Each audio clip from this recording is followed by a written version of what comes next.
ఈ వీడియోలో మనం భగవద్గీత అధ్యాయము 9 శ్లోకము 25ను పరిశీలిద్దాం.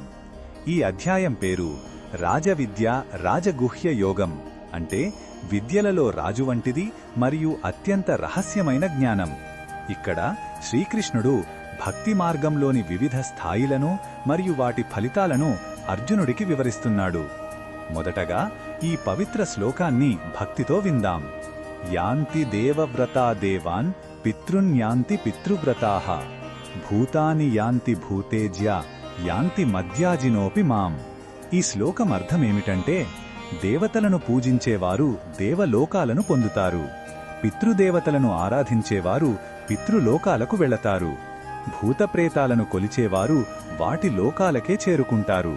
కాని నన్ను అంటే పరమాత్మను ఆరాధించే నా భక్తులు నన్నే చేరుకుంటారు.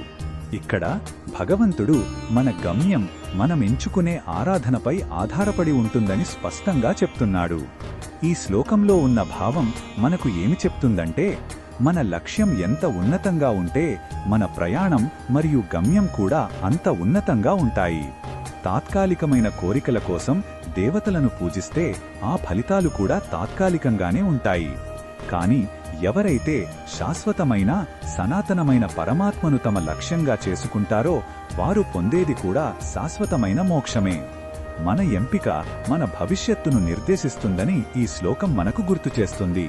ఈ శ్లోకంలో ఉన్న భావం మనకు ఏమి చెప్తుందంటే, మన లక్ష్యం ఎంత ఉన్నతంగా ఉంటే మన ప్రయాణం మరియు గమ్యం కూడా అంత ఉన్నతంగా ఉంటాయి. తాత్కాలికమైన కోరికల కోసం దేవతలను పూజిస్తే ఆ ఫలితాలు కూడా తాత్కాలికంగానే ఉంటాయి. కాని ఎవరైతే శాశ్వతమైన సనాతనమైన పరమాత్మను తమ లక్ష్యంగా చేసుకుంటారో వారు పొందేది కూడా శాశ్వతమైన మోక్షమే. మన ఎంపిక మన భవిష్యత్తును నిర్దేశిస్తుందని ఈ శ్లోకం మనకు గుర్తుచేస్తుంది. ఈ బోధనను మన దైనందిన జీవితంలో ఎలా ఉపయోగించుకోవచ్చంటే, మనం మన శక్తిని, సమయాన్ని మరియు శ్రద్ధను దేనిపై పెడుతున్నామో ఒకసారి ఆలోచించుకోవాలి.